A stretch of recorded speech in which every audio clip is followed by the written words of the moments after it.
Shalom a todos, bem-vindos ao canal Ouça a Torá. Vamos à sexta aliada para Shoftim, que está no livro Devarim, capítulo 19, 14, e vai até o capítulo 20, versículo 9. Baruch atah Adonai, Eloheinu melech haolam, asher barabanu mikol hamim venatan lanu et torato, Baruch atah Adonai, noten hatorá. Amém. Não removerás as fronteiras das terras de teu companheiro, determinadas pelos antecessores, diminuindo a parte que cabe a cada um da herança que Deus vos dá.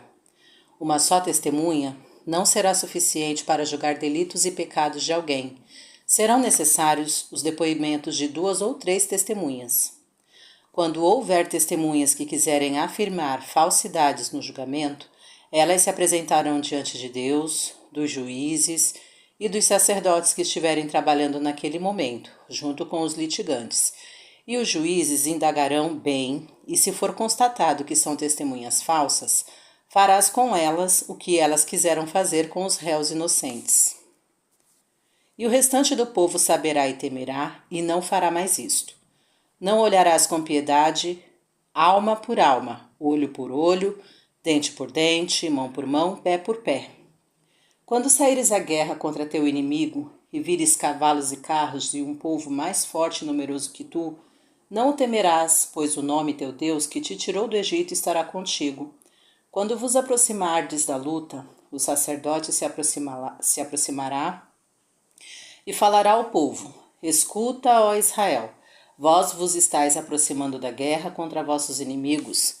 Não amoleças vosso coração, não temais, não vos apresseis, e não vos quebranteis diante deles, pois o nome vosso Deus é quem vai convosco pelejar contra eles para vos salvar. E os policiais falarão ao povo que o homem que acabou de edificar uma casa e ainda não a estreou, volte para sua casa, que se morra na guerra e outro homem a estreie. Que o homem que plantou uma vinha e não desfrutou dela, volte para sua casa, que se morra na guerra e outro homem a desfrute. Que o homem que tenha desposado uma mulher e não a tenha tomado, volte para sua casa, que se morra na guerra e outro homem a tome.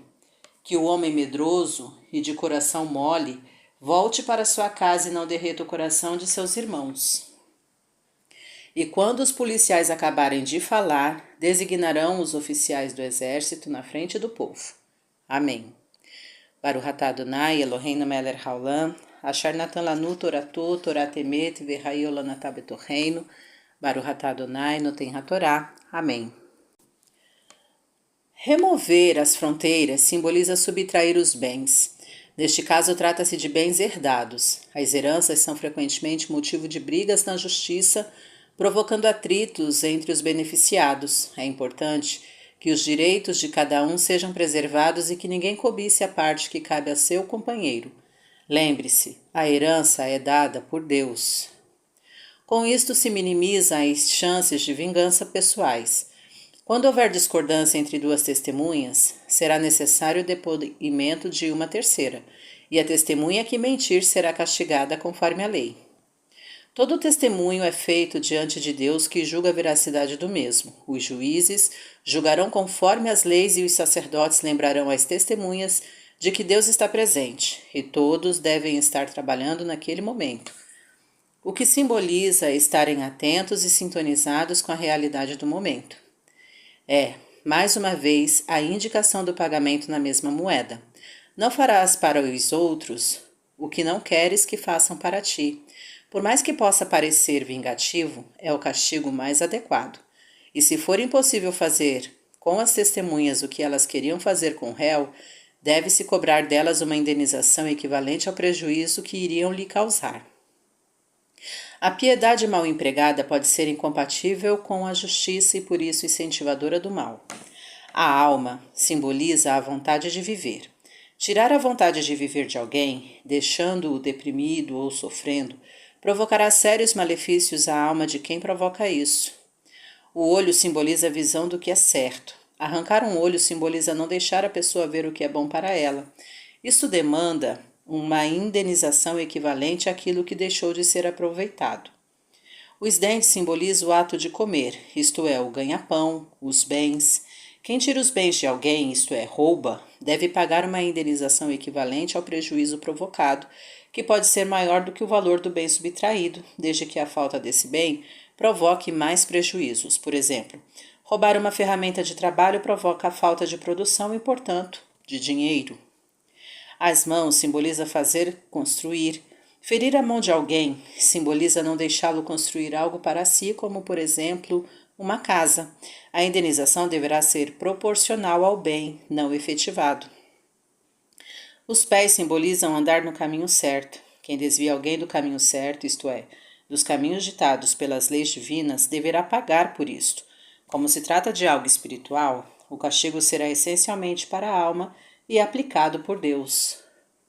Sair à guerra simboliza enfrentar as dificuldades da vida, mesmo que elas pareçam grandes e intransponíveis. Aquele que confia em Deus e na sua providência não deverá temê-las, pois ele ajudará a vencer todos os obstáculos.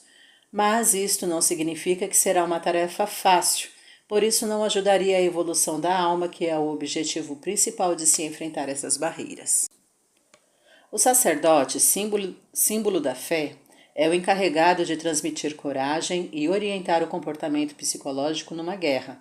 Isso mostra que para enfrentar as dificuldades devemos ter muita fé, tanto em Deus como em nós mesmos. Amolecer o coração simboliza ter piedade. Numa guerra, não se deve ter piedade do inimigo, pois isto poderá custar a vida. Na batalha da vida, coração mole simboliza preguiça. Nenhuma barreira será vencida por quem é indolente. A coragem é um elemento essencial para se vencer qualquer batalha, seja numa guerra contra um inimigo ou contra as dificuldades da vida. Numa guerra contra o inimigo, é fundamental observar o momento certo de atacar. E quando o fizer, que seja disciplinadamente, sem alvoroço. Na vida, as dificuldades devem ser analisadas com calma e as ações planejadas com objetividade. Nada deve ser feito afoitamente. Aquele que já entra derrotado numa batalha dificilmente terá forças psíquicas para vencê-la. Não importa qual a dificuldade, devemos enfrentá-la com o espírito de vencedores. Os policiais dispensarão da guerra os homens que não aproveitaram de situações materiais recém-alcançadas. Essa atitude demonstra como é importante o direito de usufruir dos bens que Deus proporciona. A casa simboliza a busca da proteção divina. A vinha simboliza a participação no serviço divino. A esposa simboliza a obediência às leis divinas, pois o casamento é o cumprimento do preceito de crescer e multiplicar, e também da obrigação de ajuda mútua. Quem assume essas coisas na sua vida, através de um retorno à religião, perceberá que ela se tornará mais tranquila, não sendo preciso participar de guerras. É sabido que uma pessoa pode influenciar o comportamento dos que a cercam, quando se tratar de se expor ao perigo, etc. É por causa desse tipo de atitude que se dispensam os medrosos de uma guerra, pois além de más influências, eles podem vir a atrapalhar mais do que ajudar. E o mesmo ocorre com os bonzinhos, que vão querer poupar quem não merece. No âmbito individual, uma guerra só poderá ser vencida após o medo de enfrentar a realidade ser eliminado e a autocompaixão afastada. Somente depois de arrumar a casa é que se saberá com quem se pode contar, e o povo deve saber quem serão os responsáveis pelo treinamento e organização do exército. Os oficiais. Para enfrentar uma guerra, a comunidade deve estar unida e todos de acordo com os líderes. Para refletir, não minta, pois isso equivale a um falso testemunho. Lembre-se, Deus ouve e vê tudo e nada escapa de sua avaliação. Não tenha piedade de quem não merece, isto pode causar mais mal do que bem.